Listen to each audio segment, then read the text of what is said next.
Yo, good to be here. Glad you tuned in. I'm Denise Dorey. I'm your host of the Liberal Bose Show. We deal with real non-elite liberals. So there's the liberals, there's the limousine liberals, and then there's those of us that ride Muni. So I wanted to talk today. My guest is going to be Shona G. She's going to speak. She's going to call in around 6:10, hopefully. And if not, I've got plenty to talk about. But I think she will. Now, we're talking about civil rights, and today it's follow the money for the new marijuana legalization, which it's not legal. That's why I've got my legalized shirt on, because I really would like it to see cannabis legalized for real. Not really legalized, just we shouldn't, just deschedule it, not reschedule it. Some people have said, that's a confusing concept. So following the money, it leads right to the GOP, right to them. The big oil, the Rockefellers. Here's what I'm saying. So we had a protest this morning. We protested the International Cannabis Business Conference, and there's Sandra. We're all holding signs. Yeah, nothing about us without us. Regulate greed. Prop 64 is predatory. Prop 64 prevents wealth distribution, which it does, because it's almost impossible to get a freaking license unless you're friends with Gavin Newsom and those vulture capitalists. So there's our banner. We had to dust it off, because back in the good old days before they made giving away pot illegal. So what did I do? I rolled a bunch of joints and gave them away in front of the conference, to piss off all the right billionaires. And whoever doesn't like me giving away pot to patients is, cannabis is meant to be shared. It's an herb, and we're meant to share it with each other. So there's Sandra and Frank. Frank Molinaro on our show. We have he's got his own show on Thursdays at 5 p.m. So his show would be over by now. And then this is my neighbor James. So we all got together and we helped. So then, now I want to go down the Prop 64 money trail, because these guys were trying to implement the ICBC, International Cannabis Business Conference. They got together and charged $349 to get in that conference. $349 to make sure we don't go. They price it so they know that someone on Social Security can't go, even though their rights are on the table, because we couldn't sit at the table. That's because we're on the menu, like we've discussed this a minute ago. And don't be on the menu, because I plan to resist Prop 64 with every fiber of my being, like I have been for a while. Now we've got now going back to the money trail. Paul Volcker. Now he's an honorary director of the Drug Policy Alliance, and his career is closely associated with that of the Federal Reserve Bank. Hear what I'm saying? The Federal Reserve Bank. They're private. They sound federal. They're not, and they have nothing to do with the government. They just the Federal Reserve Bank are private, and they regulate all the money, and they make sure that the dollar is the main fiat currency in the world. Everybody trades in dollars, don't they? Well, they're complicit in that. So this is what I'm saying. The Federal Reserve Bank, and Paul Volcker was the chairman of the Federal Reserve from 1979 to 1987. And he's believed to be a member of the Council on Foreign Relations, and served as an undersecretary of the Treasury from 1969 to 1974. So this is old money we're talking about, before his time with the Federal Reserve. And he has Volcker is a chairman of Shona. I'm not sure who they are, but the Chase, and they have ties to the Chase Manhattan Bank, which I have a credit card by them. So maybe I should cut it up. So the Chase Manhattan Bank, as we know, were a main player in the collapse of the housing, the mortgage market back in 2008. And here we go. And Frank Carlucci is an honorary director of the Drug Policy Alliance. I call them the Drug Policy Alliance because they never promote anything without jail time. They like jail, for whatever it is. There's so many ways to go to jail and so little time, right? So lots of time. So Carlucci is a director of the United Defense Industries. Now that's our number one export, isn't it? Weapons in America.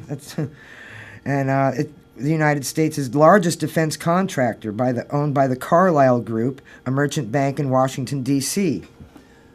And also, Carlucci was President Ronald Reagan's national security advisor in 1987 and Secretary of Defense. So, this is the Republicans, and these people are behind Prop 64, the so-called legalization with a bunch more jail time than we had with Prop 215. So I don't know. Now Carlucci was. Now on to Nicholas Katzenbach as an honorary director of the Drug Policy Alliance and became general counsel of IBM from 1969 to 1986. So there you've got the techies, the tech industry in on it. Of course, the tech industry are deep in, you got Sean Parker and Microsoft counting the votes, but that's another subject. Mathilde Krim, and she was a trustee for the Rockefeller Foundation. Well, guess what? She's also the standing director of the Drug Policy Alliance, too. That's Nicholas Katzenbach of IBM and Mathilde Krim. And then George Soros, he's a standing director of the Drug Policy Alliance. You've heard George Soros does some nice things for immigrants. And that's great. I'm glad he does. He just mixes enough truth with lies to give them hope. That's what I think. He's all over the place, George Soros. He's all over the place. And he owned now George Soros at the end of 2009. He owned about 6.9 billion. Distributed among 697 stocks. Well, now, think about it.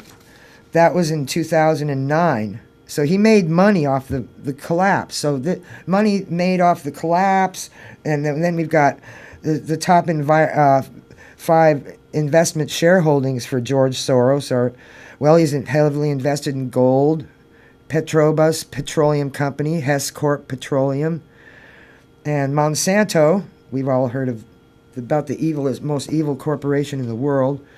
Maybe not, but there's probably worse. But they're on the top 10. And Citigroup, they've been around since 2000. Citigroup, they were around. They had something to do with the Federal Reserve Bank started in 1901, and Citigroup were around since then too. And then Suncor.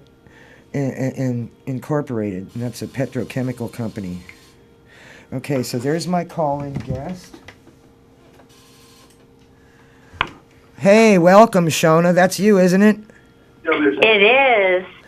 Oh, welcome. I've just briefed Shona, by the way, for my audience, is the honorary director. She is the educational director of Axis of Love, and she's been helping us for 10 years try to sort this mess out. Trying my best. Yeah. So I just briefed everybody about Volcker and about the Drug Policy Alliance. They're just entrenched in so many creepy things. It's unbelievable, isn't it? It is. And I think that one of the things that, unfortunately, we have to be aware of is that they've never expected that anybody would look, sort of the gift horse in the mouth, so to speak, and say, where is this quote-unquote seed money coming from, and what strings are attached to it, and where do they lead to? So it was really revolutionary, Denise, of you to be out there this morning and giving the attendance to this, industry of an industry, money machine, some information about, what is really going on beneath the surface. Yeah.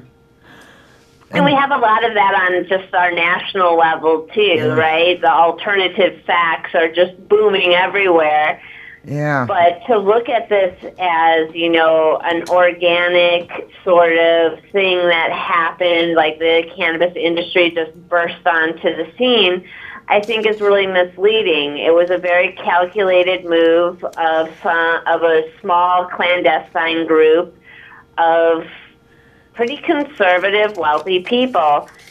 And had they made it so that there was actual fair policy, actual real seat at the table for people of color and, disabled activists, instead of just sort of puppeting when necessary, really, if you look at what's going on right now, these elite white businessmen mostly have been accused of sort of having a very white male-dominated cannabis industry. So they went and grabbed every person of color they could to kind of get their credit back in shape.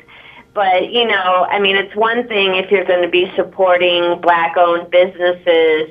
It's another thing if you're going to be puppeting black-owned businesses from behind the scenes. And a lot of that is going on currently as well, so that it's not really authentic leadership. It's sort of like strings attached. And they did that to a lot of the early activists were actual activists and really had their heart in it. But if you veered from sort of their path of what they envisioned and how it was going to come back, to their home to roost, you got marginalized, isolated, targeted, harassment. When it first happened to me, I took it as a very personal.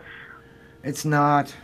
And it's not. It's happened to so many. We found out in Access of Love, we found all these other activists across the state and really across the country who have had these run-ins with the sort of super elite lobbyists of one small circle. And so the more people like you, Denise, and the more activists that get out there and get this information out there, the more hope we have to put pressure on Congress, who recently have a new congressional caucus about cannabis, to do some anti-monopoly, antitrust, anti-corruption moves across the states. Because right now, while you have restructured prohibition, you don't really have a fair industry. You really don't have a set of workers' rights that are palatable for real everyday workers. We're only going to see the price of cannabis go up for the consumer and make it more difficult for the authentic patient to access their medicine. But yet it makes, one set of clandestine businessmen and another set of politicians very wealthy and powerful people. And it's so sad because I don't think anybody who's in cannabis for the right reasons wanted it to become oil. No, it's big pharma's in collusion with big oil, aren't they? I remember. You remember the old days? We weren't alive then, but big pharma used before big pharma and all that. They used to use things like cannabis or leeches, and now big pharma became the leeches. Yeah, I guess they did kind of become the proverbial bloodsuckers. And it's no doubt that Big Pharma, has their hand, in being interested in the cannabis lobbyists. And I mean, there's every reason for the scientific and the research to be relaxed, and the things that are, even, for example, there are even good things that ASA and Drug Policy Alliance have done. Yeah. But it's so limited and it doesn't excuse them taking credit for community work that was authentic, or pushing out and silencing the community ballots, for example, in California, that were much more fair to the small business owners, to the environment, to the patients, etc. They took everything that they liked out of those and shoved those people, into a brick wall, and then are trying to shake the hands of the voter and the politicians, saying that this is unified and that if anybody disagrees with them, of course they're from some fringe community and insane. And they gaslight you. And they gaslighted a lot of people, and they really terrorized people on many different levels. And that type of game playing is very clandestine, very old school, and very, very unethical, and not what, it's part of draining the swamp, right, that everybody's talking about. It's really sad and unfortunate when the cannabis industry is a swamp that needs to be drained as well, and we're not even anywhere near the players that the players think they are, right? No, they're not. They're just fake. They just play whichever side they want to for their own benefit, it seems. I mean, they even pay off activists. I know several activists that should be unnamed that take a lot of cannabis products from greedy dispensary owners that like this $1 million deal for them, where they only pay $1 million for a permit, right? So. Right. Well, sometimes a little bit more. Yeah. Well, no, I know activists as well that have been paid off the table, and it's hard. It's always been hard for me because when I've seen it happen and seen, the disabled poor activists, they're mostly women that they have paid off the table to even attack me. It's like these women are in pain, so it's not only are they getting paid off, but because they are cannabis patients, getting paid off in something that will ease their pain physically as well as take care of their well-being. It's a really hard thing to turn down. And it's really sad that,